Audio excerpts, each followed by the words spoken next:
What's Your Work Fit is sponsored by Hudson Davis.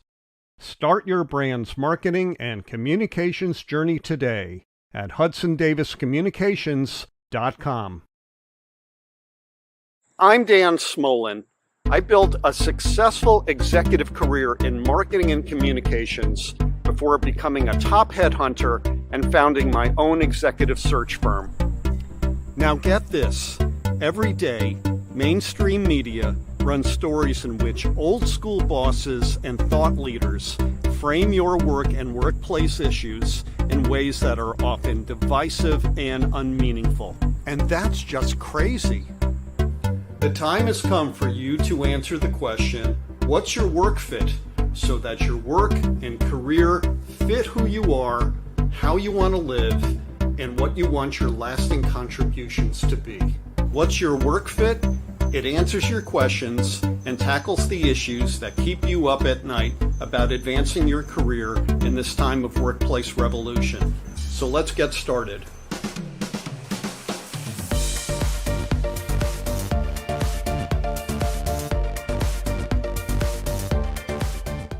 Hey, good day, everyone. Dan Smolin from What's Your Work Fit. Happy day after, 2 days after Labor Day. I hope those of you who got to summer this summer had an enjoyable experience. It was far too quick. But hey, we're back into the fall season, and the time after Labor Day is such an important one for work in the workplace. So let me tell you all what we're going to do starting today. As you might have picked up in the intro, we're introducing a series called What's Your Work Fit in the Workplace? And I've got two partners in this process who I'm going to introduce in a moment. The idea behind this is to focus on the experience of the workplace. What's happening there, what impacts it, what affects it, and really all the sand in the gears that is making it such a difficult and yet interesting topic. What we're going to try to do is flesh out some issues that are going to make work and workplace more enjoyable for you so that you all get to your work fit. Okay, that's it for me prattling. Let me introduce my co-hosts in this process. First off, Mark Gilbreath, and next up, Fran Saele. Good day, gentlemen. How are you? Good, Dan. Honored to be a co-host. I didn't know I get that title officially, but hey, Dan. Great to be with you. Well, we've elevated you both because it's really important. And frankly, I can't do this alone. I'm bringing in the heavy hitters in workplace issues. I'm going to introduce you both. So for 10 years, Mark Gilbreath has stubbornly held on to the conviction, I love this, that the commercial real estate industry's grip on how and where we work needs a complete reset. And as the founder and CEO of LiquidSpace and also the skipper, I got to ask you about that. He is helping some of the coolest companies out there and their employees around the world to, quote, work from where it works for you, your team, and the planet, end quote. Beautiful, Mark. So Fran Saele. Fran is a globally recognized workplace and real estate solutions expert and a frequent commentator on LinkedIn in the area of future of work in the workplace. Fran's professional passion includes the dynamic new ways of work and the transformation of the workplaces that support it. And these two guys are prolific on LinkedIn. And before I forget, I want everybody out there to follow them because you're going to learn a lot. Good day, gentlemen. hey, Dan. So let's get to it. So when the three of us sat down to come up with this What's Your Work Fit in the Workplace series, the idea, as I said in the tee-up, was to get very intentional about issues and opportunities around the workplace. And we're going to start that today. And it is with the question that was submitted by Marcia and a little asterisk there. I happen to know this person well. She occupies the space in the bed to the right of me every day. Marcia is confused about issue framing and work and workplace issues. Um, and so every day when the clock hits 6 and she puts on the TV to see what's going on around the world, first to check the financial markets because she's an investor, but also the cable news channels to catch up on headlines. My wife is not a typical consumer of mainstream media. Let me just say that right there. And she thinks that one topic in particular, the return to the office, has become polarized with a tilt toward return to the office or else warnings. And she doesn't think that the discussions are at all helpful because guests that are booked on these shows often glorify the pre-pandemic workplace. So, Marcia asks, what is return to office really about? Fran, I'm going to start with you. What is RTO really about? Well, Dan, as you know, I like to call RTO RTP, which stands for Return to the Past. The past is a homeostatic response to change, which makes it feel a little more comfortable. And I did a post on this last week, or I guess it was last week, about the philosopher Heraclitus, the Greek philosopher, who said, if you put your foot in a stream and watch the water for a minute and then pick it out, if you go and do it again, it's going to be different. And what does that really mean? What that means is change is happening all the time in everything around us. And the level of change that's occurred in the workplace where we actually do work is monumental for a number of reasons. Mm-hmm. So I think this is all about, are we going to continue to work as we did for 100 years in an office with everyone in our organization together? Or are we going to do something different? We have the technology that makes us capable of doing something different. Is now the time to do it? Or should we fall back into the office again and wait for the next opportunity, whenever that is? Maybe the next pandemic, which is worse than the one we already had. But we don't want to do that. We want to do the smart thing and make progress in work, make work better for employees and for the organization, improve productivity, profits, etc. So I think we need to look forward. That's my sense. Mark, what are your thoughts on RTO and RTP? Well, first off, I'll say Marcia's got it right. I mean, she may have questions, but she probably doesn't question why you're doing a show, because her sort of sampling of media mentions on the topic of work from home and RTO is spot on. Yeah. In fact, Nick Bloom just published something on his prolific social stream. Nick, the Stanford economist, he noted that work from home and RTO mentions in the media are up 500% over 2019 levels, which, by the way, corresponds to a similar rise in the amount of people working from places other than the office. So I guess we've arrived somewhere important if the media is giving us all this attention. But to the topic itself, and Fran, you mentioned a Greek philosopher. So I'll pile on. Like, this is a clash of the titans. There's an epic struggle going on right now, and it's a clash of the titans that are all looking for or hoping to get a piece of a $4 trillion industry. That's the office industry. It's a $4 trillion industry. It's second to the cost of people only in terms of where companies spend their money. Mm-hmm. And it's not an easy, perhaps the reason why the media has been able to keep generating so much drama and polarization on this is it's complex. There are multiple camps. There's a lot of terminology being thrown around.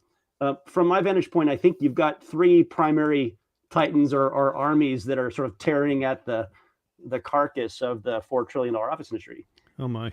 You've got landlords and brokers, who have for 50 to 100 years have built enormous wealth for themselves and their constituents around a $4 trillion industry, and for them, return to office is a return to the past, as Fran touched on. It's, hey, listen, can't we all just sort of ignore all this work from anywhere, work from home stuff? Can't everyone just go back to the office so that we can continue leasing lots of space to companies long term? Another camp is the CEOs of companies who are, I think, right now saddled with uncertainty, and they're really struggling around what to decide what to do. They're in the midst of a lot of tug and push and pull around what to do. Do they tell their employees to come back to the office? Do they lean into the interest of their employees? And then, so that the third camp, the third debate, is the people. It's the employees who were told to go home 3 years ago when the pandemic struck. And they crushed it. They crushed it. They absolutely crushed it. They adapted. They figured it out. They carried on. They kept calm and they carried on. And a lot of companies, in fact, posted that their productivity increases. And then they're being whipsawed and they're being told, now you got to come back. And most of them, which is us, all of us, right? Most of us in that experience that we spent working from somewhere other than the office found aspects of it that weren't all bad, right? And so hence the debate. Yeah, but then you get Jamie Dimon. Now, mind you, this was said 2 years ago, but this was in response to Return to the Office, and he said, people don't like commuting, but so what? Which seems very Marie Antoinette to me, let them eat cake. Yeah. Very Jamie Dimon, by the way. Yeah, very Jamie Dimon. And Jamie actually, when you talked about owners and CEOs and people, Jamie actually occupies two of the three legs of that three-legged table. He does. He's both property owner of 270 Park Avenue in New York, a big palace that Jamie's building. He's also CEO of arguably the largest financial services company in the planet. And so, and as such, a banker to a lot of landlords and a lot of brokerage firms. So, well, that too. So, I mean, I kind of get it, but you can't you can't make something work on the back of people and expect them to be happy, nor can you expect them to stick around. What are your thoughts on that? Well, I think you can do that in China. You can do that in Singapore. Okay. Yeah. And you can do that in Japan, although that's kind of culturally inbred in Japan. But you can't do that in the West. And there was an article recently that I posted about the global effect of RTO. And it's stark, the difference between Asian companies, except for Australia, and the United States and Canada and Europe. The progressives have it again. The people who want freedom have it again. And the people, you mentioned the people being the third cog in the wheel. They don't individually have a lot of power, but together they do have power. And they do. You're starting to see it. You're right. The people with the most to lose are the landlords, the investors, and the financiers of these properties. So they're panicked, frankly. And that's a whole different subject that we probably don't want to go into. But on the financial side of this equation today, there's going to be huge dislocation in the adjustments coming up on refinancing of many, many buildings across the country. So, I mean, we have so many components, as Mark mentioned, that are impacting this issue. And Dan, you mentioned, you cited that we're 2 days since Labor Day. And I think, as both you and Fran know, Labor Day is sort of a charged holiday on the calendar with respect to this topic of what's your work fit, because this is actually the fourth anniversary of a much anticipated Labor Day when the various sort of titans around the table on this $4 trillion struggle were expecting and hoping to see employees returning to the office. It was right. Hey, listen, they're all going to come back like it. And year one didn't happen. Year two didn't happen. Year three didn't happen. And most people are not expecting a change on that. And to Fran's comment, like, what's the magnitude of this? Well, in North America, in the U.S., which has most fully embraced working in places other than just the office, only 50% have come back. Yeah, you talk about year two, and that's when that comment that Jamie made appeared, and it was in a bigger article on CNBC.com about, well, they're all going to come back soon. Well, everybody did think that. Yeah, which is really crazy. And they didn't, and people are frustrated. I want to turn to something. I've been dying to show this. My good friend Stu Katz helped me pull this off the internet, and this is a segment from MSNBC's morning show that was aired on June 19th, 2023. So not too long ago, 3 months ago. And it's Donnie Deutsch, who has a brand up, brand down segment both on the show and on his own podcast. So without further ado, for your viewing pleasure, here we go. Time now for the latest edition of Brand Up, Brand Down with Donnie Deutsch. What about remote worker productivity? All right, this is one of our favorite topics. Joe, I'd say 1 out of 3 times I come with some remote worker brand down. This is stunning. This is a survey of 1,000 remote workers. During work hours, people working at home, 12% said they drink during the day, 10% said they've had sex, 72% household chores, 33% running errands, 53% are watching a movie, and just 1 in 7 workers, basically, are working 3 to 4 hours in an entire day. That's 1 in 7. This productivity, this is going to hurt us so much. These workers at home, people have got to get back to work. You can't have people in underwear working all day long. I'm sorry. We got the picture. And I think Johnny is true. Or Johnny, really. I don't. I think it's bullshit. I think it's incendiary. Look, one of my very best friends, works at J.P. Morgan, right? Yeah. And you want to tell me that J.P. Morgan employees aren't having cocktails and drinks during the workday on occasion? You want to tell me that they're not venturing into other websites and content on the internet than just the Bloomberg terminal?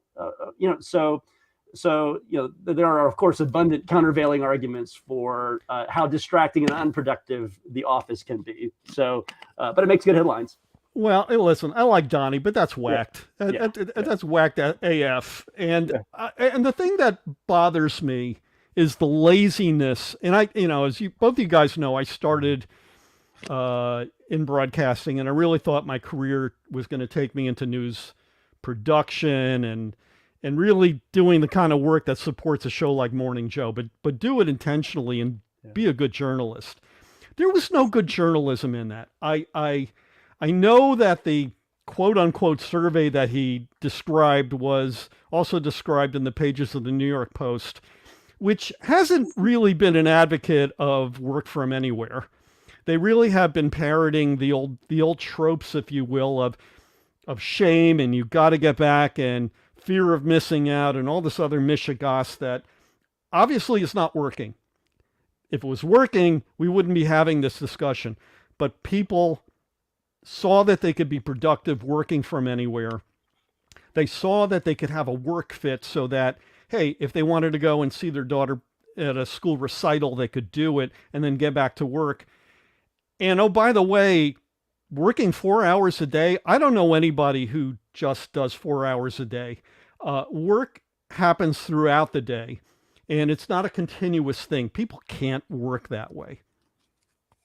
They can't. Yeah, I mean, you use the word laziness, Dan, and I think my greatest disappointment, as a professional living in this age, certainly with a horse in the race with regards to enabling work to happen in more places than just the office. But nonetheless, if I try to be objective, I'm disappointed at the laziness that I see at the leadership level of a lot of companies who, I'm empathetic to the CEOs who want to show strength and they want to have conviction. They want certainty around their policies. Mm-hmm. And I understand that decisions about whether to keep or scale back on multi-$100-million real estate portfolios that you've leased and policies around how you hire people, those are tough decisions. But all too often I'm seeing a laziness in terms of the decisions on policy that they actually make. And just bring them back to the office or mandate they come, here's the current sort of trendy topic, mandate they come back to the office 3 days a week, call that hybrid. As long as you're in the office Tuesday, Wednesday, Thursday, you can work from anywhere. It's suboptimal. It's lazy. It's a more complex topic, and there's real human lives and real business outcomes at stake. And so, I think it signals we need to help educate leadership. That's one of the armies, right? The CEO, the C-suite, they need education to make better informed decisions that are going to benefit their employees and their stockholders. Guys, one of the big. I might just interject here. One of the big problems I think is that we seem to be looking for binary solutions to every problem. Yes. Is it back to the office or is it remote? When the reality is, what we need is really a quantum solution to this issue.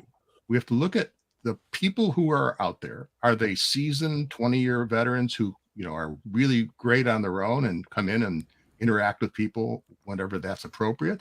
Or are these brand new employees who were onboarded virtually and who have never been to the office? Right. I think there is a case to be made for new employees, particularly young people out of college, to spend a year or two, primarily in a workplace with other people. They need to meet people. They need to learn how to do the job. They need to understand the organization. So you can have both. You can have both people in the office and people working remotely, and that's a good thing.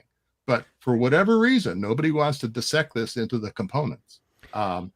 Right. And I'm going to expand on that, Fran, and say that I think it's actually like an inverted bell curve. If you look at the youngest cohort in the active workplace, they want to be face to face. They want to be in a location where they're in the same room with somebody who's teaching them how to lead, how to do the job, how to take a prospecting call, how to do this, how to do that. The same is the case for, I think, older workers who may be into their third, fourth career acts, who need to be in the same room to learn new skills. Maybe it's less so the case in the middle, where you have a more seasoned executive at a company or in a career track where they kind of know what they're doing. They don't have to be face to face with everybody all the time. And maybe the needs of that are less in between.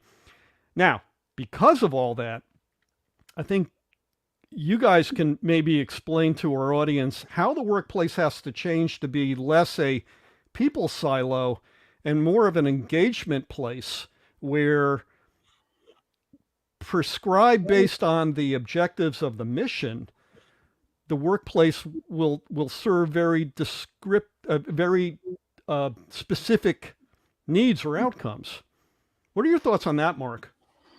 I'll grab Fran's word of quantum. I mean, I think the first shift in perspective that you need to bring into this topic in the question you just posed, Dan, is it's not the office anymore. Right. Right.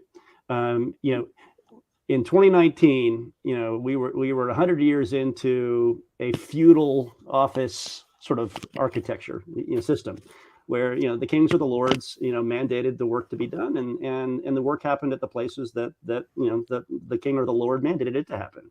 JP Morgan's office on Fifth Avenue, you came there, that's where you did your work. Right. In prescribed hours, prescribed time.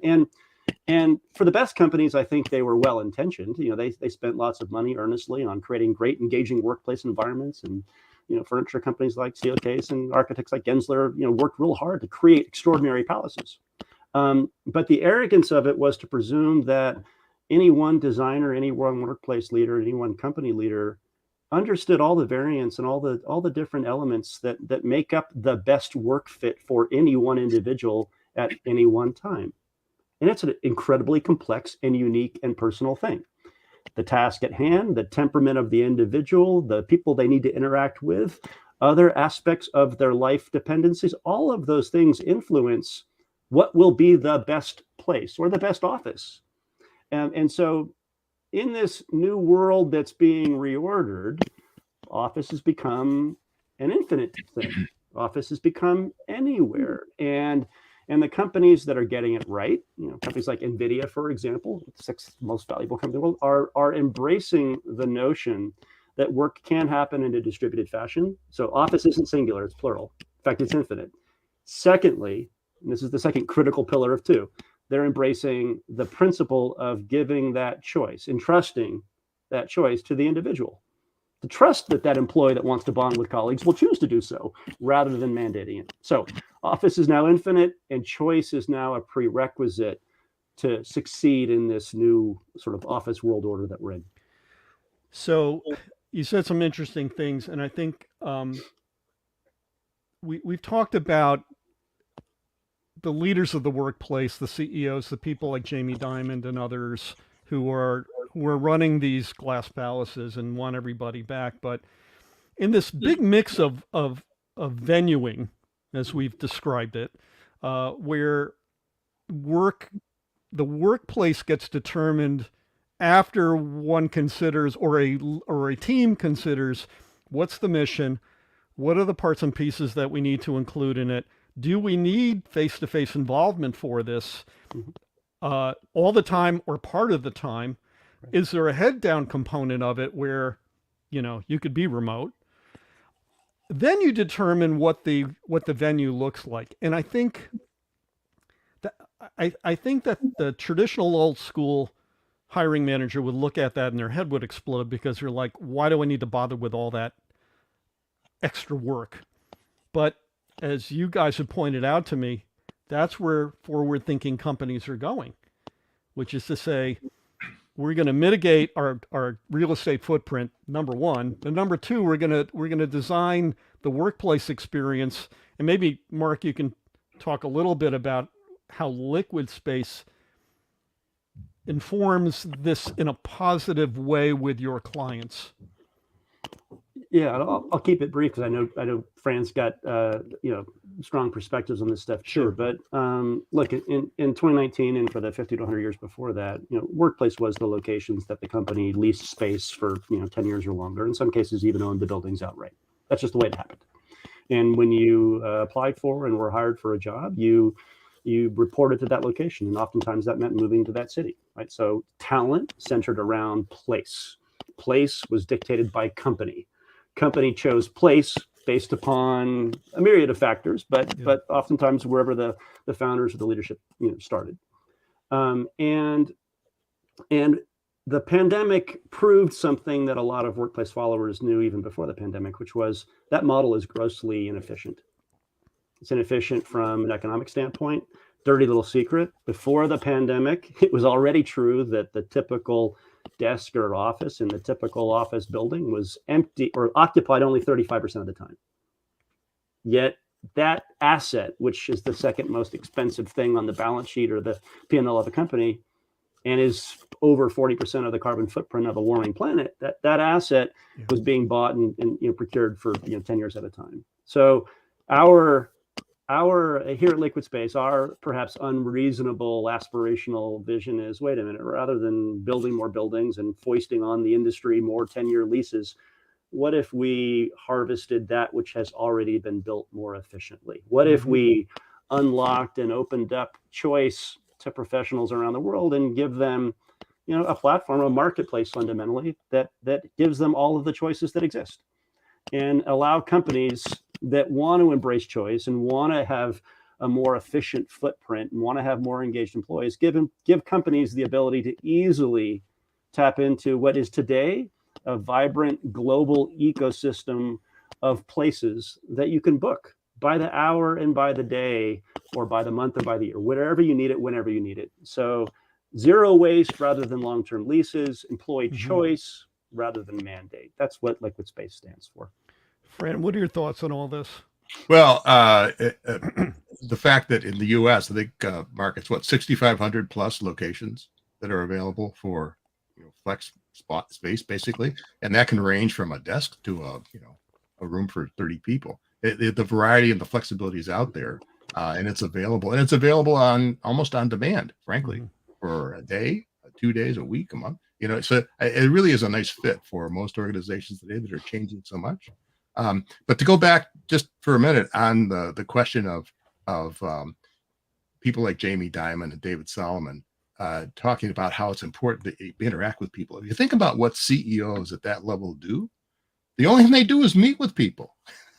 So I can understand their frustration, saying, well, you got to be here to meet with other people to do the job right. But they're not meeting with the talent at the lower rungs. That's the point. The point is, I mean, if you look at the typical knowledge worker, I think most people would agree that there are two components to that work. One is the heads down knowledge work, where the individual needs to concentrate, not be interrupted, to be able to think through an issue and to write it down, or to do a report, or to write a program. All right. And then there's another component to most knowledge work, where they collaborate with other people, either within their team, with clients, with a whole variety of collaboration. And if you look at the collaboration piece, there's a variety of conclusions as to how big that is. And it really depends on what the job is. There was a post that I did recently where there's a Forbes breakdown of what required in-person collaboration and what really was done better on virtual collaboration. The quick 2-minute conversation is easy to do rather than getting in a car and driving 30 minutes. So you can break down the collaboration pieces. There is a benefit, no question, for in-person collaboration, and there should be places to do that. And whether it's in a flex space or an existing office, or that needs to be worked out based on a whole bunch of other factors. But having these variety of places, I think really is the beginning of the distributed workforce, the distributed workplace. And that's an infrastructure that's going to continue to mature and grow and take on different forms. And it may not look like it does today. It's probably going to be bigger and it's going to be more distributed. And there's going to be different elements of it that don't exist today.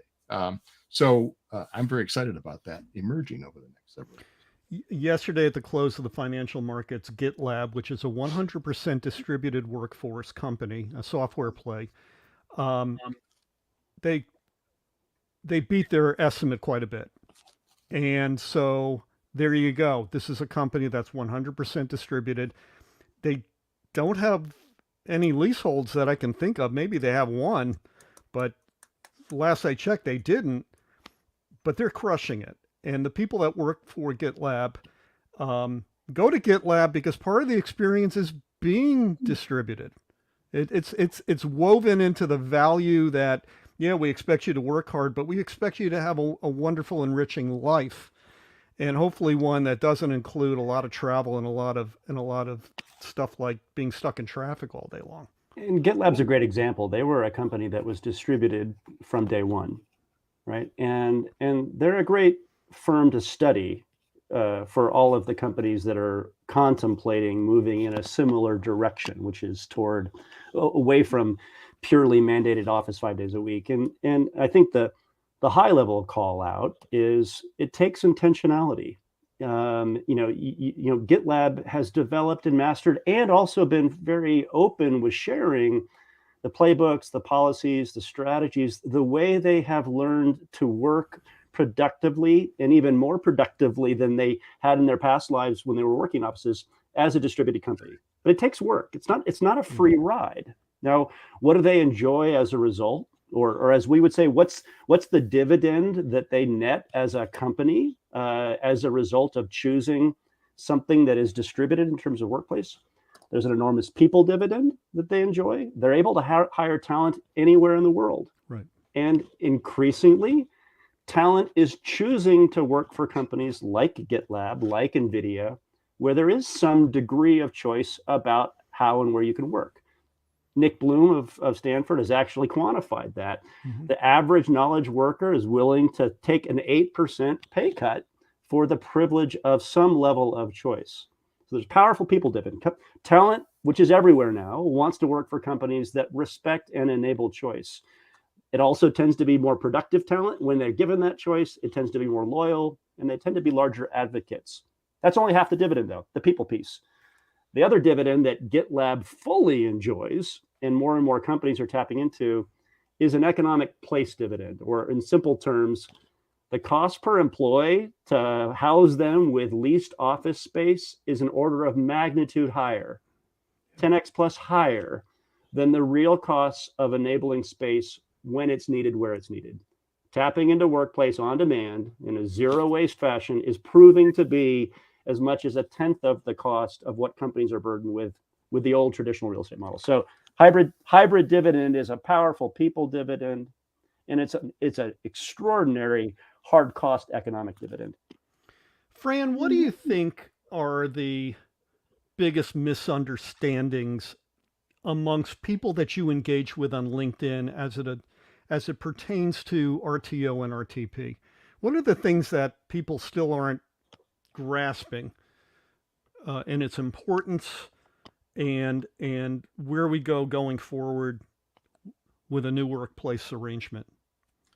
Well, it's an interesting question. I think that there are people who are who understand the issues very well and who espouse one point of view or another.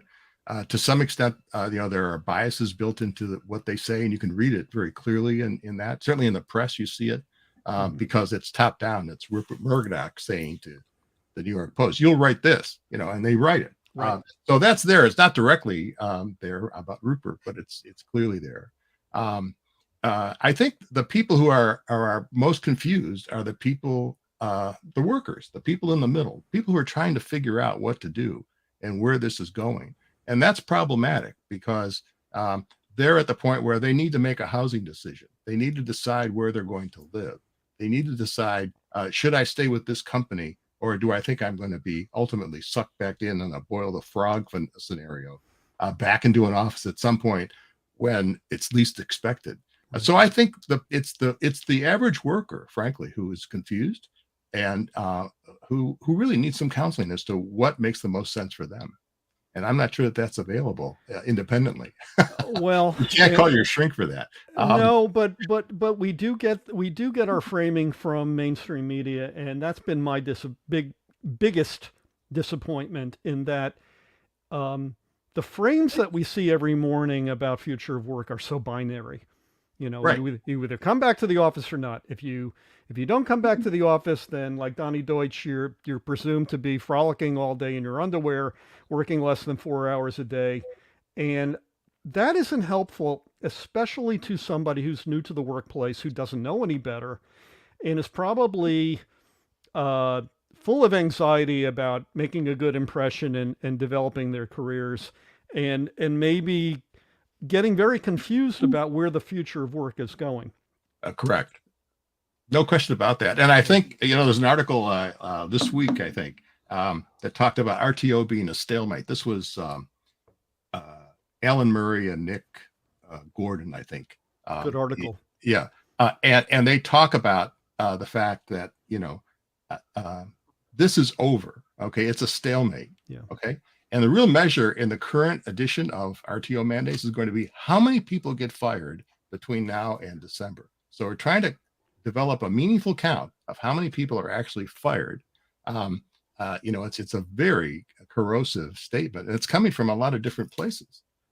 It's the guy like Mark Benhoff at Salesforce who is totally gotten rid of that language. He had it originally when he wanted to get people back, but it's gone. He's more concerned about the talent and making adjustments that he needs to at Salesforce to keep his talent. I think the guys who are saying we're going to fire you, it's the Andy Jassy thing. I mean, those guys are going to fail miserably. And it's amazing. Yeah, go ahead. My colleagues and our partners at LiquidSpace probably know I'm the eternal optimist, and so I'm a glass half full guy. And I like heroes. Like I like inspirational stories and heroes, and at the risk of over generalizing the various camps in this RTO RTP debate, I think a lot of the people that are stuck are the less imaginative ones, the more conservative companies. And I'll go back to the reference to NVIDIA. I mean, if anybody's seen or heard the term AI in the press, of course we all have, right? Like, what's the most exciting company doing some of the most complex and challenging technical work in the world that is dependent upon incredibly deep and collaborative as well as asynchronous work? Well, it's NVIDIA. This is deep technology. They're now the 6th most valuable company in the world. Their CEO, Jensen Huang, is a hero. Not only is he delighting, the 401ks of a lot of investors, but he's doing incredible work. And what's his approach to this topic? Work from anywhere, folks. In fact, his quote was, "We'll take a day off sometimes to go to the office because we might want to see colleagues." It's work from work sometimes, and the default is choice. And his company, which is accelerating through the pandemic, and accelerating in productivity, has fully embraced this. He's a hero on this topic, and also I think a hero in terms of advancing science. And so I think hero stories win. They're going to inspire, and they're going to steamroll over the conservative recidivist kind of approach to let's just bring everybody back because that's the easier decision to make. Right. I think you're right. People like Kevin O'Leary. Have you seen the Kevin O'Leary comments where he owns pieces of 50 companies? Yeah. And somebody asked him the question about working from office. He said, we want as much as possible to be remote because I'm making 20% more money. That's right. Yeah. Mr. Wonderful is saying Mr. Wonderful said that. The economic benefits of the savings are all there. People just need to look at them, and they're enormous. This I'm so glad we started What's Your Work Fit in the Workplace on this media frame of what is return to office really about, because what I think mainstream media are not getting is that this is a messy, nuanced discussion. It's not A versus B. It is messy. It's going to take a long time to transform this workplace. But you know what? The messiness should make people excited in a good way. We're going to get to experiment. We'll fail, but we'll learn, and then we'll come back better. Yeah, and to the Donnie Deutsches of the world that go with the incendiary topics, it's also negligent. Yeah. I mean, like, there's a bit of shame on you, folks. Shame on you, media, right? Because the reality, I mean, an additional sort of human reality around this debate that we haven't touched on yet. There's a mental health crisis at play, right? And for some of the time, or for some all of the time, the office is an unhealthy place to be or an inconvenient place to be. What are some of the bright stories from a human standpoint of this hybrid and distributed work story? For Americans with disabilities, their penetration into the workforce has been growing 5% faster than all other classes. That's a success story. That's right. That's right. And for individuals that found persecution or challenge within the office environment, to say nothing of whether they have a disability or not, choice allows them to participate in a healthy emotional state, and from wherever it works for them, as we would say. You mentioned Jensen Huang. Yep. He gets this. Neurodiverse workforce is driving the video. He's figured that out. Let them work where they are comfortable. Let them work where they will thrive, where they're not going to be exposed to extraneous noises and lights and interruptions. Crushing it. And to the managers, right, to the team leaders, the middle management, the upper management, the C-suite, do the fucking work to learn how to make that work. Build the tools, build the rhythms, invest a little bit of energy into developing your skill set as managers to unleash the extraordinary dividends, first and foremost at a human level, but also at economic level and at an environmental level. Like, let's wake up. The proof cases that this works are out there now. There is data behind the power of hybrid and distributed work. That doesn't mean the office is dead, but it means that it's no longer the only place and the only way that work happens. And in terms of groups of people who work better remotely, don't forget about introverts. I mean, it's estimated that 40% of the population are introverted. No, not you, Mark. I am. Not I. Not Fran. But I mean, can you imagine the anxiety that is avoided and the concerns about interacting with people that they don't want to interact with by being able to work remotely? It's just an enormous benefit, and it's never spoken about. So.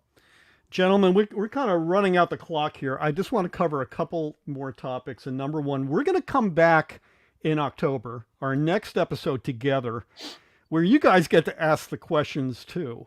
And it is going to be with Terry Weiner, who Mark knows very well. And she was the head of virtual at Dropbox. And we're going to get into the idea of why are we gathering? Mm-hmm.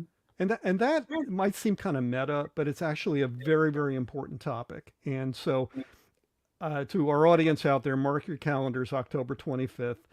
The three of us will be back, and Fran and Mark will be driving this dialogue with Terry. And I couldn't be more excited about that show and all the other ones that the three of us are going to be hosting together on what's your work fit in the workplace. Okay, that's me on my soapbox. I got one more question, and that is the one that leads off that we end our show with, which is what's your work fit. Now, when we first asked Fran about it, and I'm going on memory here, Fran, you love engagement. You love, and I see this, you are so prolific on LinkedIn posting, but it's also the commentary that you get back from people. And it's just joyous to see how you engage with people, how you're both a teacher, but also a supporter of ideas.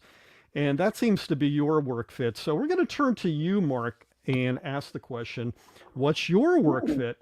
What attribute, condition, experience, place, or state of mind makes work a wonderful part of your day, doing many wonderful and meaningful things and not the all-consuming time suck of a day?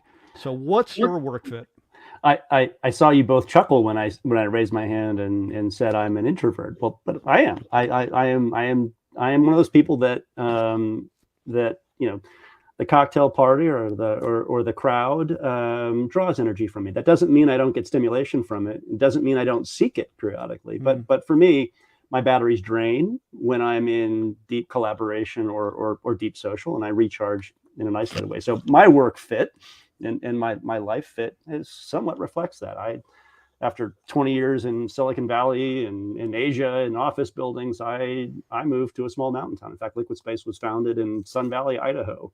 And my work fit in this small mountain community with 3 stoplights is a small office building. I go to the office most days, but I also get to punctuate that with trips to cities around the world to meet with clients and colleagues. And so, I'm working from where it works for me, and that's very much a choice. I celebrate choice, but yeah, it tilts to more concentration, and it tilts to distributed all of the time.